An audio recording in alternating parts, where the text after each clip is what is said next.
the first time I looked at Forge World, and I was like, oh, hey, cool, oh, holy, you guys did what?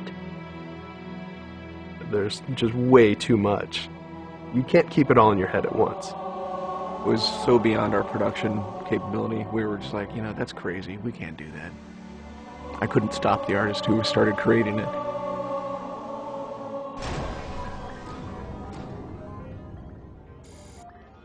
Forge is our editing tool that players can build their own maps. I mean, at its core, it's a map editor.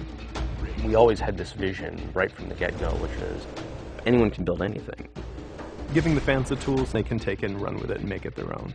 Forge World actually started as 5 separate maps. And I said, wouldn't it be cool if, like, you could play this and go over there, and then play over there if you wanted. And Forge World was born. There were a lot of people telling us that, no, you cannot ship this as one big map. We have this awesome new automatically generated LOD system called Impostering that makes objects that are really far away really cheap to draw. We're pushing what we can do with the Forge budget, so that lets us have many more objects up on the screen at once, which lets us put more objects into Forge. Interesting to take the Banshee or Falcon out for a spin in Forge World, because it actually takes a while to get from one end to the other. The second you come into this space, you should know that you're on Halo. Our old friend, the Forerunners, come back, because the Forerunners create all sorts of cool, interesting pieces of geometry. We wanted to give people a variety of locations that they could forge in a different way. So a gulch, an island, an interior, a very small outdoor pocket, and then the rock, which was kind of based off of Sentient.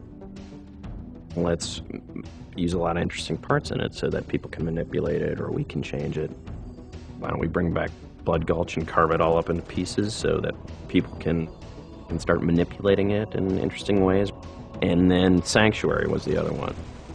The Cage and Paradiso, well, that's just Chad and I playing with the map editor and actually building cool maps within Forge World. I mean, we were doing that exactly how the fans would do that. we definitely looked at what we did in Halo 3 and said, what can we learn from this? It's one thing to build just a stunning amount of map variants, but like nobody was expecting Forge art, I don't think. Like that was just a completely, whoa, what? The Rube Goldberg machines, yeah, those are everywhere. In Halo 3, it was cool that you could move things around, but it was still kind of clunky. And we're like, we have to make this better. What are some of the tricks that the community is using, and how can we make those not be tricks and just make those be tools? We took that stuff and made it like a real feature. There's normal, phased, and fixed. So normal is like Halo 3 style, you know, it bumps into stuff when you let it go and it falls to the ground and moves around and stuff. And fixed is the same thing, except when you let it go, it stays exactly where it was. And then phased is the coolest because it means that while you're editing the object, it's not actually interacting with the environment. You can put it through a wall, you can put it, you know, through other objects. Which changed everything for Forge, like immediately. It's much easier to build a Forge space. There's snaps and rotates and degrees and units that you can move things. You can be very precise.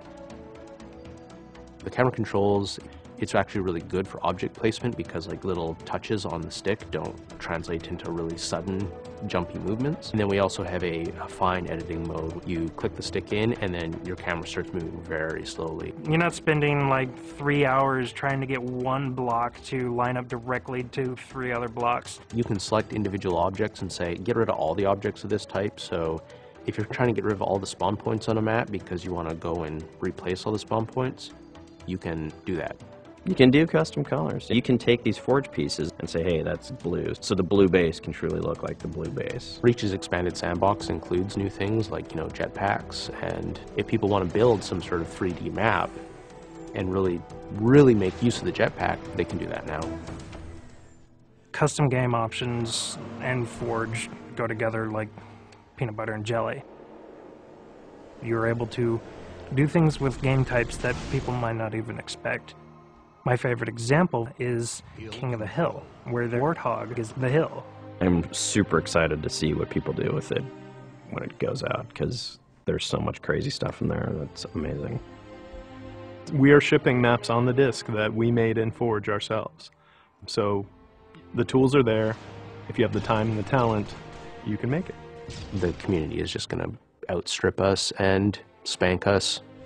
With the new tagging system, you can save a forged variant, you can post it to your file share, and then you can say, you know, sweet new map. Things that are good are downloaded by a lot of people and passed around to a lot of people, and that makes the really sweet stuff bubble up to the top. I'm looking forward to what the next big community game type is going to be.